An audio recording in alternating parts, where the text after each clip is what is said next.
औज़ुबिल्लाहि मिनश्शैतानिर्रजीम बिस्मिल्लाहिर्रहमानिर्रहीम अस्सलामु अलैकुम वरहमतुल्लाहि वबरकातुहू। मौज़िज़ हाज़रीन इकराम, बुज़ुर्गान मिल्लत, मेरे गयूर नौजवान साथियों, मेरी इज़्ज़तदार माँ और बहनों, शे नशीन पर तशरीफ़ फरमा जनाब ताहिर अनवर साहब, जनाब क़ाज़ी अनस साहब, जनाब मुजाहिद अली ख़ान साहब, जनाब आसिफ़ अली साहब, पीरज़ादा जनाब तौक़ीर निज़ामी साहब, जो मध्य प्रदेश भोपाल के कांग्रेस के सचिव थे, जिन्होंने कांग्रेस को छोड़कर मजलिस इत्तेहादुल मुस्लिमीन में शमूलियत इख्तियार की, मैं इनका खैर मुक़द्दम करता हूँ। जनाब रईस बबलू साहब, और आप जानते हैं कि इस बल्दी इंतखाबात में म्युनिसिपल इलेक्शन में मजलिस इत्तेहादुल मुस्लिमीन ने 6 वार्ड से अपने उम्मीदवारों को मैदान में उतारा है। वार्ड नंबर 14 से हमारी बहन मोहतरमा फ़ाइज़ा बाबर खान साहिबा, वार्ड नंबर 18 से नदीम बाबा साहब, वार्ड नंबर 22 से इनाम हुसैन नवीद साहब, वार्ड नंबर 41 से हज़रत मौलाना मुफ्ती अताउर रहमान खान साहब, वार्ड नंबर 42 से मोहम्मद शाहनवाज साहब, वार्ड नंबर 71 से मोहतरमा आबिदा सुल्तान साहिबा। मेरी आप तमाम से ये गुजारिश है कि आप 6 जुलाई के दिन मजलिस इत्तेहादुल मुस्लिमीन के हक़ में अपना कीमती वोट देकर मजलिस के उम्मीदवारों को कामयाब करिए। मजलिस का इंतखाबी निशान पतंग है और आप अपने एक वोट के ज़रिए भोपाल में, मध्य प्रदेश में अपनी एक सियासी लीडरशिप को और क़यादत को पैदा करेंगे। याद रखिए, जब तक आप अपनी लीडरशिप को नहीं पैदा करेंगे, हम अपने मसाइल को हल नहीं कर सकते। तो मेरी आप तमाम से गुजारिश है कि आप मध्य प्रदेश और भोपाल में अपनी सियासी लीडरशिप की बुनियाद डालने के लिए इन 6 मजलिस के उम्मीदवारों को अपनी दुआओं से, अपने वोट देकर इनको कामयाब और कामरान करिए। मेरे अज़ीज़ दोस्तों और बुज़ुर्गों, मैं आपका दिल की गहराइयों से शुक्र अदा करता हूँ कि आपने अपना कीमती वक्त निकाल कर आज के इस जलसे में शिरकत की। मैं इस बात का एतराफ़ भी करता हूँ कि पहली मरतबा मजलिस इत्तेहादुल मुस्लिमीन मध्य प्रदेश और भोपाल के इस बल्दी इंतखाबात में हिस्सा ले रही है। मैं आप लोगों से माज़रत भी चाहता हूँ, अगर हम में कोई कमज़ोरियाँ हैं, अगर हमसे कोई गलती हुई है, तो आप अपना दिल बड़ा करके हमको माफ़ करिए। मगर आप याद रखिए, ये लड़ाई आपके लिए हम लड़ रहे हैं। ये जद्दोजहद अगर हम जो आज कर रहे हैं वो इसलिए कर रहे हैं, ये तकालीफ़ का सामना अगर हम आज कर रहे हैं इसलिए कर रहे हैं ताकि आने वाला मुस्तक़बिल हमारे नौजवानों का होगा, उनका मुस्तक़बिल रोशन रहे, उनके मुस्तक़बिल में अमन रहे, उनका जो मुस्तक़बिल होगा उसमें किसी गरीब का घर नहीं तोड़ा जाएगा, उनका जो मुस्तक़बिल होगा उसमें उनके बच्चों को पढ़ने के लिए शिक्षा का और स्कूल का इंतज़ाम होगा। मुस्तक़बिल में हमारे नौजवानों को डिग्री हासिल करने के लिए कॉलेजेस दस्तयाब रहेंगे। आज की ये लड़ाई कल मुस्तक़बिल को अच्छा करने की लड़ाई है, और मैं भोपाल की तमाम आवाम को ये बताने आया हूँ कि मैं यहाँ पर अपनी मकबूलियत में इजाफ़ा करने के लिए नहीं आया हूँ। मैं यहाँ पर खुदा न खास्ता अपनी अना की तस्कीन के लिए नहीं आया हूँ।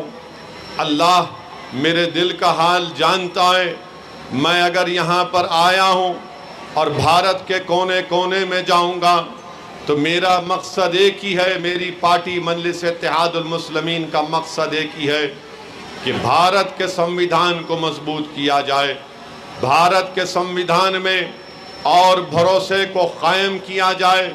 और वो संविधान आपको और हमको इस बात की इजाज़त देता है कि हम डिग्निटी के साथ, इज्जत के साथ अपनी ज़िंदगी गुजारें। वो संविधान हमको इस बात की इजाज़त देता है कि हमारी आवाज़ के बग़ैर कोई हुकूमत फैसले नहीं ले सकती, हमारी आवाज़ के बग़ैर हमारी कोई मर्ज़ी के ख़िलाफ़ हुकूमत फैसले नहीं ले सकती है। मेरे अजीज़ दोस्तों और बुज़ुर्गों, मैं आपसे अपील करने आया हूँ कि आप हमारी जिद्दोजहद में हमारा साथ दीजिए, हमारी कोशिशों में आप अपना हाथ बटाइए, क्योंकि याद रखिए भारत जिस दौर से गुजर रहा है आप मुझसे बेहतर जानते हैं। ये हमारा वतन अजीज़ है, ये भोपाल की सरजमीन जिसको दोस्त मोहम्मद खान ने आबाद किया, ये भोपाल की सरजमीन जिसको बरकतुल्लाह खान ने अपने खून से रंगा, वो बरकतुल्लाह खान जिसने अंग्रेज़ों को चने चबा दिए, वो बरकतुल्लाह खान जिसने अंग्रेज़ों के ख़िलाफ़ पहली हुकूमत बनाई अफ़गानिस्तान में। और भोपाल की सरजमीन पर, इस गयूर सरजमीन पर अल्लाह ने मुझे भिजाया है और मैं पहली मर्तबा आपके दरमियान में खड़े होकर अपनी बात करने का मौका अल्लाह ने मुझे दिया है। तो मैं बरकतुल्लाह खां के जानशीनों से, दोस्त मोहम्मद खां के जानशीनों से ये अपील करने आया हूँ कि आप, संविधान आपको ये कहता है कि आप अपनी आवाज़ को उठाएं। जो संविधान बाबा साहिब अम्बेडकर ने बनाया, वो संविधान आपको और हमको इस बात की इजाज़त देता है कि हम जमहूरियत में अपने हिस्सेदारी को तलाश करें, जमहूरियत में हम अपना हिस्सा हासिल करें। और याद रखिए, जब तक अल्पसंख्यक समाज, दलित समाज, आदिवासी समाज अपनी सियासी लीडरशिप को नहीं बनाएगा, आपके मसाइल हल होने वाले नहीं है। भारत की जमहूरियत शिराकतदारी की जमहूरियत है, जिसको अंग्रेजी में कहते हैं कि पार्टिसिपेटिव फॉर्म ऑफ डेमोक्रेसी है। आपको जब तक अपना हिस्सा नहीं मिलेगा, ये समाज, चाहे वो मुसलमान हो, दलित हो, आदिवासी हो, आप अपने मसाइल को हल नहीं कर सकते हैं। मेरे अजीज दोस्तों और बुजुर्गों, याद रखो, जज्बाती तकारीर से या जोशीले नारों से आपके बच्चों को स्कूल नहीं मिलेगा। जज्बाती तकारीर से आपको अपना हक नहीं मिलेगा। आंख में आंसू लाकर रोने से हमारे बच्चे जेल में जो नाजायज तौर पर डाले जा रहे हैं, उनको जेल से नहीं निकाल पाएंगे।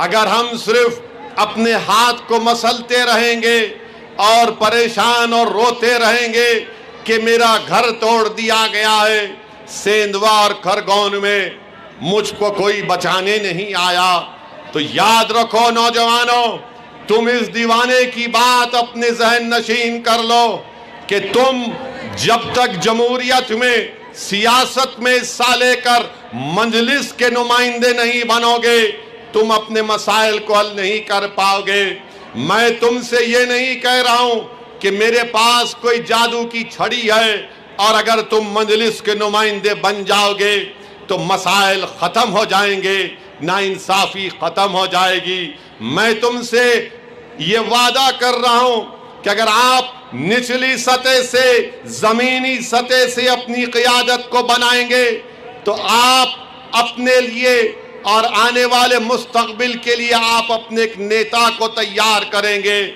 एक लीडर को तैयार करेंगे, एक क़ायद को तैयार करेंगे कि जब कभी किसी की भी सरकार होगी, चाहे कमलनाथ की सरकार होगी या फिर मौजूदा चीफ मिनिस्टर की सरकार होगी, बताइए आज कौन आवाज उठाता है नाइंसाफियों के खिलाफ? आप बताइए, कौन जुल्म के खिलाफ आवाज उठाता है? मेरे अजीज दोस्तों और बुजुर्गों, मध्य प्रदेश की असेंबली में आपके नुमाइंदे जरूर हैं, मगर बताओ, जो बेबाक तरीके से संविधान के दायरे में रहकर आप आवाज क्यों नहीं उठाते?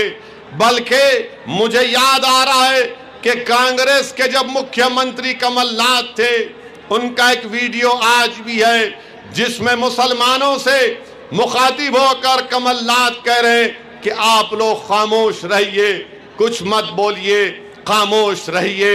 ये मिजाज कांग्रेस का हो सकता है कि खामोश रहो, ये मिजाज उन कमजोर लोगों का हो सकता है जो वक्त के हुक्मरानों से डरते हैं। मैं आपको मिजाज दे रहा हूं कि संविधान आपको इस बात की इजाजत देता है कि जमहूरियत के दायरे में रहकर आप अपनी आवाज को उठाएंगे, नारों से नहीं बल्कि 6 जुलाई को जाकर वोट मजलिस के हक में डालकर आप मजलिस को कामयाब करेंगे तो वो खामोशी टूटेगी, वो सन्नाटा खत्म होगा और जवाब होगा कमलनाथ को, जवाब होगा भाजपा को।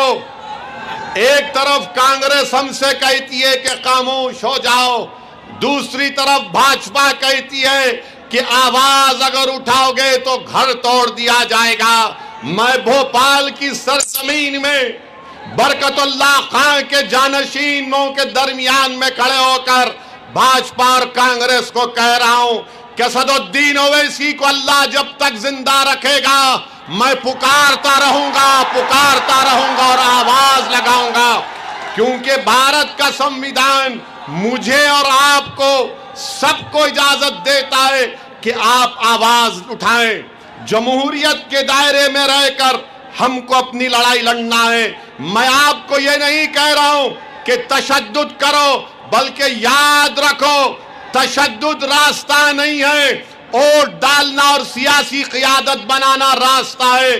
तशद्दुद से कोई चीज हासिल नहीं होती। अगर हासिल करना है नौजवानों तो सियासी लीडरशिप को बनाओ। मैं यहां पर आया हूं और अल्लाह ने जब तक मुझे जिंदा रखेगा मैं भारत के कोने कोने में जाता हूं।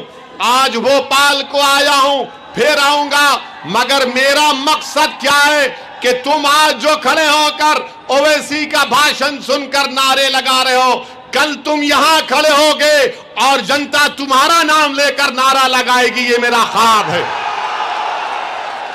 क्या आप नेता नहीं बन सकते? क्या आप लीडर बनेंगे? क्या आप मध्य प्रदेश के लीडर बनेंगे? क्या आप भाजपा और कांग्रेस की आंखों में आंखें डालकर अपना हक का मुतालबा करेंगे? तो फिर जब आपने वादा किया है तो नेता बनो, लीडर बनो, कायद बनो। मैं तुम्हारे पीछे चलने को तैयार हूं। मैं तुमको कायद देखना चाहता हूं। मैं तुमको भारत का सबसे बड़ा नेता देखना चाहता हूं। मैं तुमको मध्य प्रदेश में एमएलए के तौर पर देखना चाहता हूं। मैं तुमको एक संसद के रूप में देखना चाहता हूं। मैं तुमको यहां पर एक रुकने बल्दिया के तौर पर मुंतखब होते हुए देखना चाहता हूं। मेरे अजीज दोस्तों, बुजुर्गों, मेरे नौजवानों, यही मेरी दिल की तड़प है, यही मेरी जमात के रुफ़क़ाओं की कोशिश है। आपसे इल्तिजा कर रहा हूं कि आप हमारा साथ दीजिए। आप याद रखिए, अगर कोई कांग्रेस के पीछे दौड़ रहा है और ये समझ रहा है कि कांग्रेस उसका साथ देगी, कांग्रेस साथ नहीं दे सकती, याद रखो। बल्कि मध्य प्रदेश में, पूरे मुल्क में कांग्रेस और भाजपा में कोई फर्क नहीं है। भाजपा और कांग्रेस ये राम और श्याम की जोड़ी है, एक सिक्के के दो रुख है। मेरी बात को याद रखो आप। अभी मैं आ रहा था तो मीडिया के लोगों ने हमसे पूछा कि कांग्रेस के लोग आप पर इल्जाम लगाते हैं कि आप बी टीम हैं। मैं भोपाल में खड़े होकर कांग्रेस के बड़े बड़े नेताओं से पूछ रहा हूं, बताओ कमलनाथ, जब आप मुख्यमंत्री थे तो कांग्रेस के 20 विधायक एमएलए कांग्रेस को छोड़कर भाजपा में चले गए। क्या वो असदुद्दीन ओवैसी के हाथ से गुलाब जामुन खाकर मामा को मुख्यमंत्री बनाए? बताओ कमलनाथ, तुम्हारी पार्टी के लोग अपना जमीर बेचकर भाजपा में चले गए।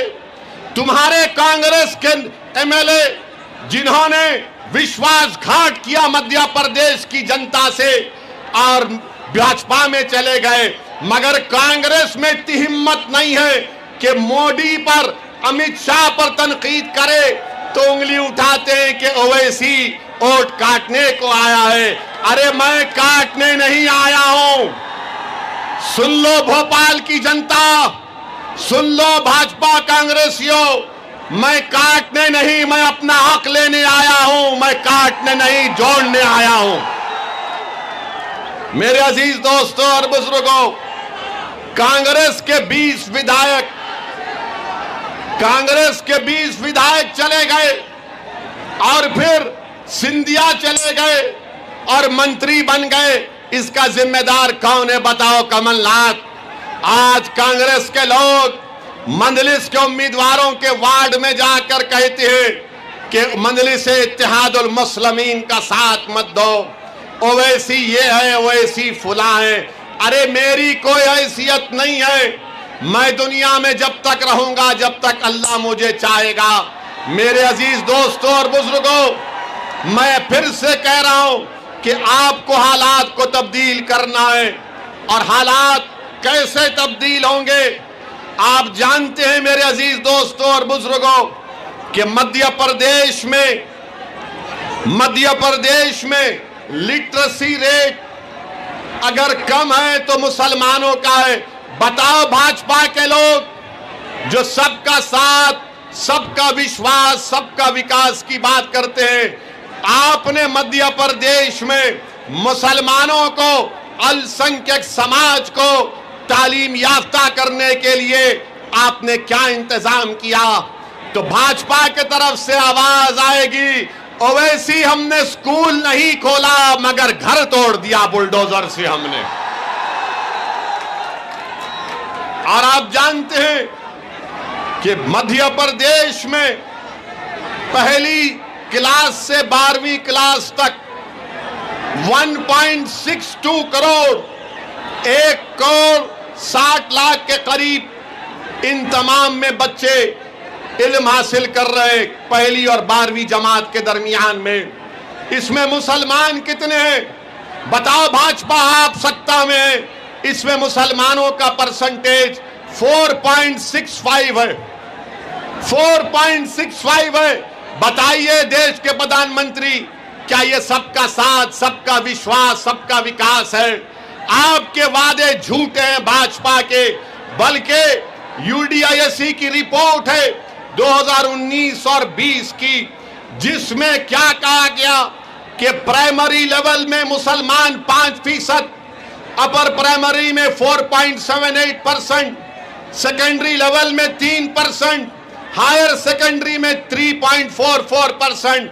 बताओ कमलनाथ, आप भी तो मुख्यमंत्री थे, तो आपने क्या किया? कांग्रेस के पास इन सवालों का कोई जवाब नहीं है। जो बच्चे स्कूल के बाहर ड्रॉप आउट हैं, सबसे ज्यादा अगर किसी के हैं तो मुसलमानों के हैं। बताओ भाजपा और कांग्रेसियों, इसका जिम्मेदार क्या मैं हूं? मेरे अजीज दोस्तों और बुजुर्गों, हायर एजुकेशन में पूरे मध्य प्रदेश में डिप्लोमा, डिग्री, पीजी, पीएचडी में 21,80,000 के करीब लोग पढ़ते हैं। कितने मुसलमान हैं उसमें? सिर्फ 44,290। बताओ क्या मैं जिम्मेदार हूं? तुम हमको पढ़ने का मौका क्यों नहीं देते? ओवैसी की और मंजलिस की लड़ाई यही है कि अल्पसंख्यक समाज को, दलितों को, आदिवासियों को शिक्षा का इंतजाम किया जाए, जो ना भाजपा ने किया, जो ना कांग्रेस ने किया। मेरे अजीज दोस्तों और बुजुर्गों, मैं आपसे अपील करने आया हूं कि 6 जुलाई के दिन आप अपना एक वोट मजलिस इत्तेहादुल मुस्लिमीन के हक में अपने वोट का इस्तेमाल करें। और मैं जानता हूं कि मेरे यहां आने से भाजपा के लोगों के दिलो पेट में दर्द हो रहा है। मैं जानता हूं कि मेरे यहां आने से मंजलिस के इंतखाबात लड़ने से बड़े बड़े कांग्रेसियों की नींद हराम हो चुकी है। तो तुम अब नहीं सोगे, याद रखो। तुम बहुत साल हमारी माओ को, हमारे बाप को, हमारे बुजुर्गों को तुमने रातों में जगाया हमारे बच्चों के मुस्तकबिल के लिए। अब असदुद्दीन ओवैसी तुम्हारी रातों की नींद को खत्म कर देगा। सुन लो कांग्रेसियों, तुम जागोगे और हम सोएंगे। मैं जागूंगा और लड़ूंगा तुम्हारे लिए मेरे भाइयों और बहनों। आप हमारा साथ दीजिए। 6 जुलाई के दिन आप मजलिस को वोट देकर बता दीजिए इन तमाम पार्टियों को, कांग्रेस और भाजपा नहीं चाहती कि मध्य प्रदेश में कोई तीसरा विकल्प निकल कर आए। आज मध्य प्रदेश की सियासत में, मध्य प्रदेश की राजनीति में एक तीसरा विकल्प के तौर पर इंशाअल्लाह ताला मजलिस इत्तेहाद और मुस्लिमीन उभरेगी। क्या आप मजलिस का साथ देंगे? क्या आप मजलिस का साथ देंगे? क्या आप 6 जुलाई को आसमानों पर पतंग फैलाएंगे? क्या आप भाजपा और कांग्रेस को हराएंगे? मेरे अजीज दोस्तों, याद रखो, आज आप वादा करके जा रहे हैं। मैं भाजपा के लोगों से भी कहना चाहूंगा कि आपने खरगोन और सेंधवा में मासूम लोगों के घरों को तोड़ा। क्या भाजपा के लोग, क्या आपके दिलों में, आपके सीनों में धड़कता हुआ दिल नहीं है किसी का गरीब का घर तोड़कर आपको रात में नींद कैसी आती, हमको बताइए। किसी गरीब को उसके घर से बेघर करके आपको सुकून कैसे मिल सकता है? बताओ आप कि कौन सा इंसाफ है कि वसीम शेख जिसके हाथ नहीं है उसके दुकान को तोड़ दिया गया, ये कहकर कि वो पत्थर फेंकने वाला था। बताओ मुख्यमंत्री, बताओ मध्य प्रदेश के होम मिनिस्टर जो मुझसे बहुत ज्यादा मोहब्बत करते हैं, मैं उनको भी बताना चाह रहा हूं, वसीम शेख का हाथ नहीं है तो कैसे कोई जिसका हाथ नहीं है वो पत्थर फेंक सकता है? क्या ये आपका इंसाफ है? क्या ये आपकी गरीबों से मोहब्बत की मिसाल है कि आप एक कमजोर जिसका हाथ नहीं है उसकी दुकान को आपने तोड़ दिया? मेरे अजीज दोस्तों और बुजुर्गों, आप अपने नुमाइंदों को कामयाब करिए, अपनी सियासी लीडरशिप को पैदा करिए ताकि इन नाइंसाफियों के खिलाफ लोकतंत्र में, जमहूरियत के दायरे में रहकर हम अपनी आवाज को उठा करेंगे। वरना याद रखिए, अगर आप इसी तरह सेकुलरिज्म की, सियासी सेकुलरिज्म की गुलामी करेंगे तो जिस तरह से 40 साल से आपका इस्तेसाल हो रहा है, एक्सप्लॉयटेशन हो रहा है, उसी तरह आपके नौजवानों का इस्तेसाल होगा। नौजवानों, मेरी बात को जहन नशीन कर लो, ये लड़ाई तुम्हारे लिए है मेरे भाई, मेरे बेटों, ये लड़ाई तुम्हारे लिए है। मैं तुम्हारे लिए लड़ रहा हूं। मजलिस आपके रोशन मुस्तकबिल के लिए लड़ रही है। आज मध्य प्रदेश में एक तीसरे विकल्प की जरूरत है और मजलिस इत्तेहाद और मुस्लिमीन एक तीसरे विकल्प के रूप में आगे बढ़ेगी। मैं आपसे अपील करने आया हूं कि डरो तो सिर्फ अल्लाह से, डरना है तो सिर्फ अल्लाह से। ना कमलनाथ से डरो, ना मुख्यमंत्री से डरो, ना भाजपा से, ना कांग्रेस से डरो। डरो तो सिर्फ रब्बुल आलमीन से डरो। और याद रखो, आप ही के शहर के एक शायर ने कहा था, मंजर भोपाली ने कहा था कि ताकतें तुम्हारी है और खुदा हमारा है। याद रखो मेरे अजीज दोस्तों और बुजुर्गों, आज आप ना कमलनाथ के उस दिल फरेब वादों का शिकार होइए, ना बीजेपी के इख्तिदार के खौफ खाइए, क्योंकि संविधान में डरने की इजाजत किसी को नहीं है। हाँ, कानून का उल्लंघन नहीं होना चाहिए, मगर कानून के दायरे में रहकर हमको अपनी लड़ाई लड़ना है। मैं आपसे फिर से कह रहा हूं कि तशद्दुद, वायलेंस रास्ता नहीं हो सकता है। तशद्दुद और वायलेंस रास्ता नहीं हो सकता है। हमको जमहूरियत में रहकर अपने मसाइल को हल करना है। मैं आपके दरमियान में खड़े होकर आज उदयपुर में जो हमारे एक हिंदू भाई का किसी दो नौजवानों ने उसका कत्ल किया, मैं उसका खुला खुला कंडेम करता हूं। किसी को कत्ल करने की इजाजत नहीं है कानून में। कोई किसी को नहीं मार सकता। हम कानून को अपने हाथ में नहीं लेंगे। हां, यकीनन हम दोबारा मुतालबा करते हैं कि नुपुर शर्मा को भारत के आईपीसी, सीआरपीसी के कानून के तहत एक्शन लिया जाए, गिरफ्तार किया जाए, मगर कानून कोई हाथ में नहीं ले सकता। किसी को आप नहीं मार सकते। याद रखो, ये जुर्म है, ये जुल्म है। जिस तरह कोई किसी अखलाक को नहीं मार सकता, उसी तरह उदयपुर के कोई टेलर को नहीं मार सकता। जिस तरह कोई पीलू खान को नहीं मार सकता, उसी तरह कोई उदयपुर के टेलर को नहीं मार सकता। जिस तरह कोई रगबर को नहीं मार सकता, उसी तरह उदयपुर के टेलर को कोई नहीं मार सकता। जिस तरह कोई हाफिज जुनैद को नहीं मार सकता, उसी तरह उदयपुर के हमारे हिंदू भाई को नहीं मार सकता। जिस तरह किसी को गोश्त के नाम पर नहीं मार सकता, उसी तरह उदयपुर के हमारे टेलर भाई को कोई नहीं मार सकता। हम मजम्मत करते हैं, हम कंडेम करते हैं। मैं भोपाल की जनता से अपील करूंगा कि अगर आप उदयपुर के कत्ल करने वालों की मजम्मत करते हैं, कंडेम करते हैं, तो मेरे साथ नारा लगाइए, इंसाफ जिंदाबाद, कत्ल मुर्दाबाद, भारत का संविधान जिंदाबाद, भारत का संविधान जिंदाबाद। यह हमारा पैगाम होना चाहिए।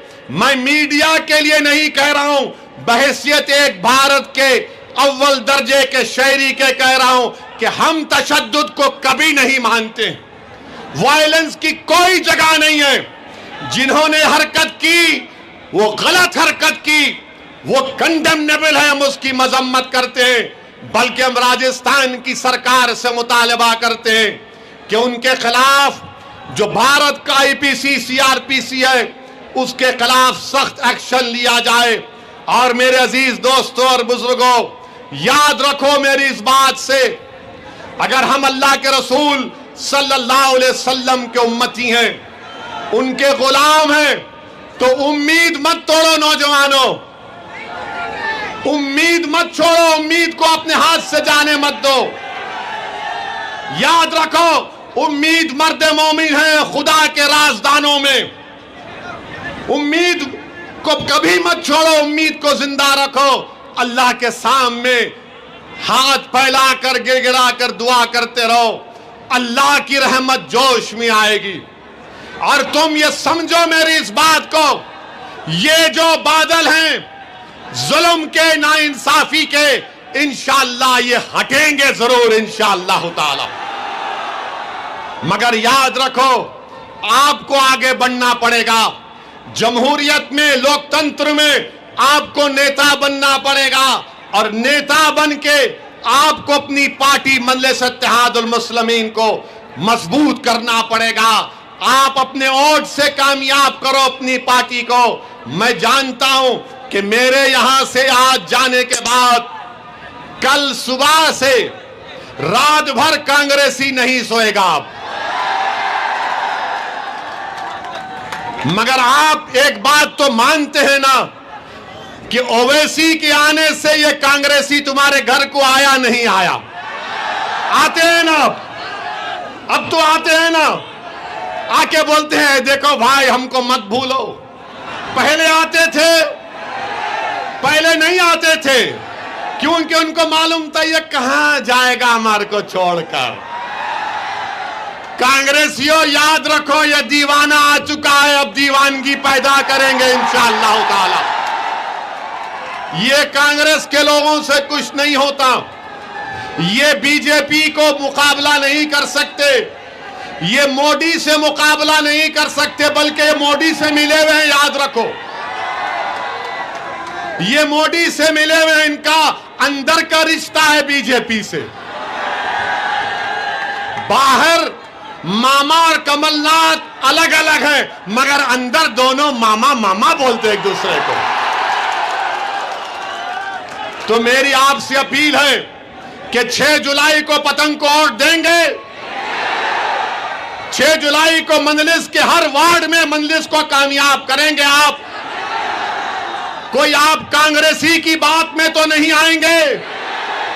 अगर कांग्रेसी दौलत का लालच देता है तो लेकर रख लो, वैसी दिला रहा है अल्लाह, दिला रहा है तुमको।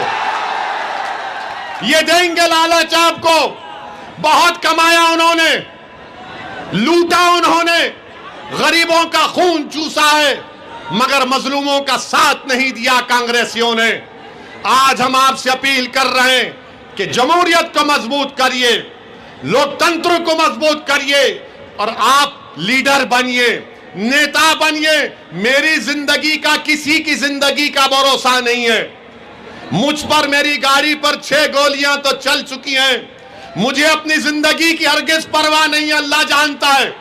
मैं मौत से नहीं डरता हूं, मैं मौत से नहीं डरता। मैं डरता इस बात से हूं कि जब खबर में जाऊंगा तो जब सवालात किए जाएंगे, जब वो चेहरे मुबारक दिखा जाएगा, तो मैं अल्लाह से दुआ करता हूं कि या अल्लाह मेरी जबान से निकले कि मैं इनका गुलाम हूं, मैं इनका गुलाम हूं। मुझे खौफ इस बात का है कि जब हिसाब किताब का दिन होगा, कहीं मेरे अमाल में कमी ना पड़ जाए। मैं इसीलिए काम कर रहा हूं, अल्लाह जानता है मेरे हाल को, मेरी नीयत को। मेरे अजीज दोस्तों और बुजुर्गों, हिम्मत मत हारो, मायूस मत हो। याद रखो, सलाहुद्दीन अय्यूबी को जानते हो, जानते हो सलाहुद्दीन अय्यूबी को। तो सलाहुद्दीन अय्यूबी का वाकया कि सलाहुद्दीन अय्यूबी को आकर किसी ने कहा कि उस मस्जिद अक्सा और बैतुल मुकद्दस को हासिल करने के लिए दुश्मन की फौजें कश्तियों से आ रही हैं, हजारों की तादाद में। तो सलाहुद्दीन अय्यूबी परेशान हो गया। तो सलाहुद्दीन अय्यूबी रहमतुल्लाह अलैह ने रात में, रात के अंधेरे में तहज्जुद गुजारता सलाहुद्दीन अय्यूबी रहमतुल्लाह अलैह। सलाहुद्दीन अय्यूबी ने रात में जानिमाज बिछाई, अल्लाह के आगे सर्वसजूद हो गया और गिड़गिड़ा कर, रो रो कर अल्लाह से दुआ कर रहा था, या अल्लाह हम कमजोर हैं, हम कमजोर हैं, या अल्लाह बचा ले हमको। ये जो हजारों की तादाद में कश्तियां आ रही हैं, मुझे बर्बाद करने के लिए, अल्लाह तू बचा ले। रात भर सलाहुद्दीन अय्यूबी रोता रहा, सिसकियां लेता रहा। और जब फजर की नमाज के बाद सलाहुद्दीन अय्यूबी ने एक अहले दिल से मुलाकात की और उनसे कहा कि हजरत आप भी दुआ फरमाइए कि मेरे मस्जिद अक्सा और बैतुल मुकद्दस के लिए कश्तियां आ रही हैं। तो उस अहले दिल ने सलाहुद्दीन अय्यूबी का हाथ पकड़कर कहा कि बादशाह सलाहुद्दीन, तूने रात में रो रो कर अपने रब को मना लिया और तेरे आंसुओं की वजह से अल्लाह की रहमत जोश में आई और अल्लाह ने समंदर में तूफान लाकर उन कश्तियों को गरक कर दिया, डुबो दिया। तो नौजवानों, अल्लाह को राजी करना है। अल्लाह को राजी करोगे इंशाअल्लाह। बोल रहे तो कैसे राजी करोगे? नमाजें पढ़ोगे, मस्जिदों को आबाद करोगे, जुल्म नहीं करोगे, किसी को नहीं मारोगे, मगर जिद्दोजहद करोगे, उठोगे, लड़ोगे। अगर कोई तुम पर जुल्म भी करता है तो बोलना हस्बुनल्लाहु निअमल वकील व निअमल मौला व निअमल नसीर। हिम्मत मत हारो नौजवानों, मायूस मत हो, अपनी लीडरशिप को बनाओ। एक वैक्यूम है इस पूरे भारत में, इस देश में, हमारे वतन अजीज के लिए हमने आजादी के लिए अपना सब कुछ कुर्बान किया, मगर आज हम आजादी के 75 साल मना रहे। बताओ मेरे अजीज दोस्तों, जो मुझ पर उंगलियां उठाते, मुझको गालियां देते हैं, दो मगर बताओ आज ये मुसलमानों का हाल क्यों है? बताओ क्यों ये हाल हमारा है? मेरे अजीज दोस्तों और बुजुर्गों, आपने लीडरशिप पैदा नहीं की। अगर मैं खराब हूं तो तुम अच्छे बन जाओ खुदा के लिए, मगर एक पॉलिटिकल वैक्यूम को, खला को खत्म करो, पुर करो।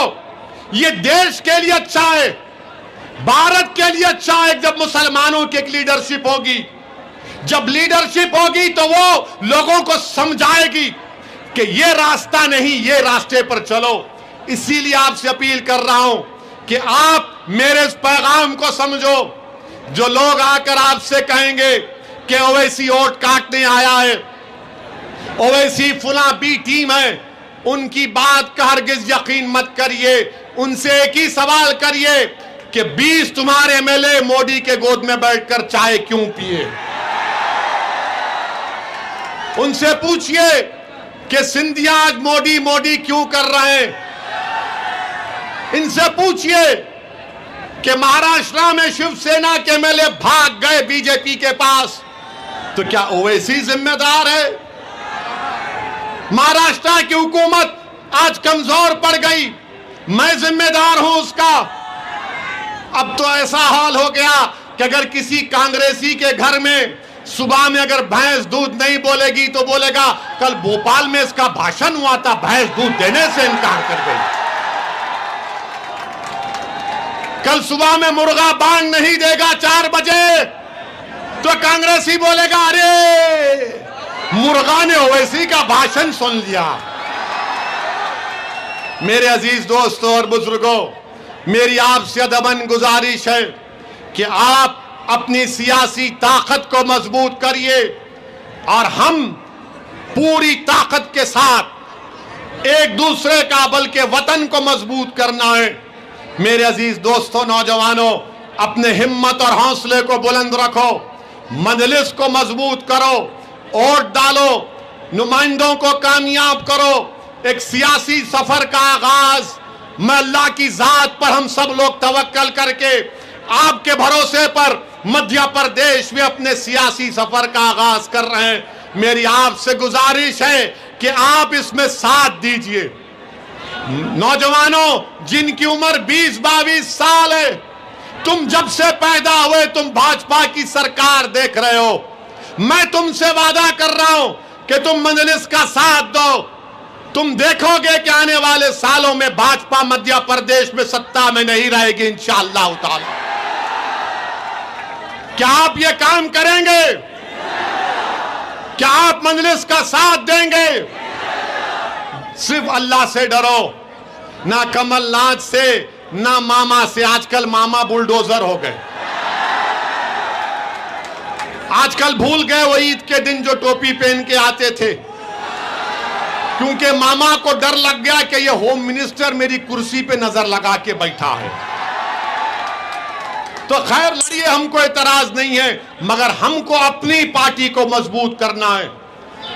मेरे अजीज दोस्तों और बुजुर्गों, 6 जुलाई को पतंग के निशान पर बटन दबाकर आप मजलिस को कामयाब करिए। करेंगे ना इंशाअल्लाह?